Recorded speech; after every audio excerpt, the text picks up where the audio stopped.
Hello दोस्तों, स्वागत है आपका एक नई कहानी के साथ। सास बहू की कहानी। ये कहानी है कविता जी और उनकी बहू वैशाली की। कुछ समय पहले ही कविता जी के पुत्र अंकुश के साथ वैशाली की शादी हुई है। जैसा कि हर घर में होता है, सास बहू के आने के साथ ही अपने रिटायरमेंट की घोषणा कर देती है। वो अलग बात है कि ये घोषणा सिर्फ काम करने की होती है और किसी की नहीं। बाकी तो पूरा घर और उसके लोग अपने कब्जे में ही होने चाहिए। तो अब वैशाली घर के सारे काम बखूबी करने लगी।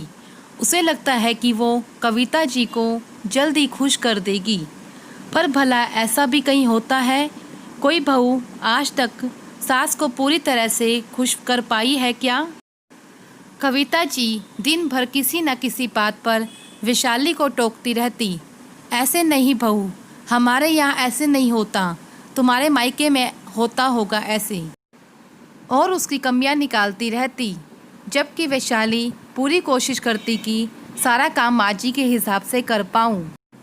पर वो दिन भर वैशाली को ताने मारती रहती। कभी कभी वैशाली को बहुत बुरा लगता और वो अपने कमरे में अकेले में रोती भी। एक और बात, जब भी वैशाली खाने की तैयारी करती तो कविता जी कहती, बहू खाना कम बनाना, आज मुझे ज़्यादा भूख नहीं है। बेचारी वैशाली कविता जी के कहे अनुसार बनाती, पर जब खाना टेबल पर लगाती तो कविता जी आ जाती, अरे बहू जल्दी से गर्म रोटी सेक कर, बहुत ज़ोर से भूख लगी है। और अच्छे से खाना खाती और बची हुई सब्जी अंकुश की प्लेट में डाल देती। अंकुश को पता ही नहीं रहता कि अब और सब्जी नहीं है। कई बार वैशाली के लिए सब्जी नहीं बचती और उसे सूखी रोटी ही खानी पड़ती।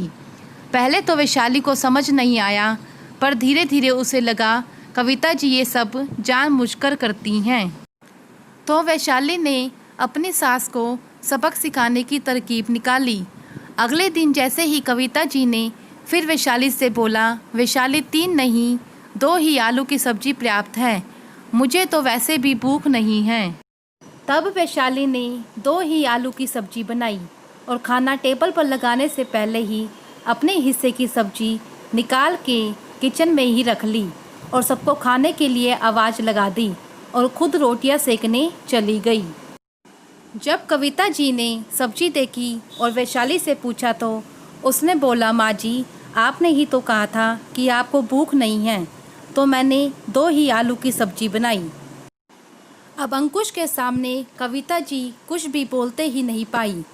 उस दिन उन्होंने बस एक ही रोटी खाई और बाकी सब्जी रोज की तरह अंकुश की प्लेट में डाल दी। कविता जी को भूख तो लगी थी, पर कुछ कह नहीं पा रही थी। आज बहुत दिनों के बाद वैशाली ने अच्छे से खाना खाया। वैशाली की थाली में सब्जी देखकर कविता जी सब समझ गई। खाना खाकर अब सब सोने चले गए। कविता जी को तो आज भूख की वजह से पूरी रात नींद ही नहीं आई। तब उन्हें अपनी गलती का एहसास हुआ कि वो वैशाली के साथ कितना गलत कर रही थी। अगले दिन से उन्होंने वैशाली को टोकना बंद कर दिया। उन्हें पता लग गया था कि उनकी बहू बहुत समझदार है। इस कहानी से हमें यही सीख मिलती है कि हर बात पर टोकना नहीं चाहिए। हमें अपनी गलती का एहसास तब होता है जब हम खुद उसको महसूस करते हैं। अगर आपको सास बहू की कहानी अच्छी लगी हो तो प्लीज़ इसे लाइक करें, शेयर करें एंड सब्सक्राइब करें मेरे चैनल को।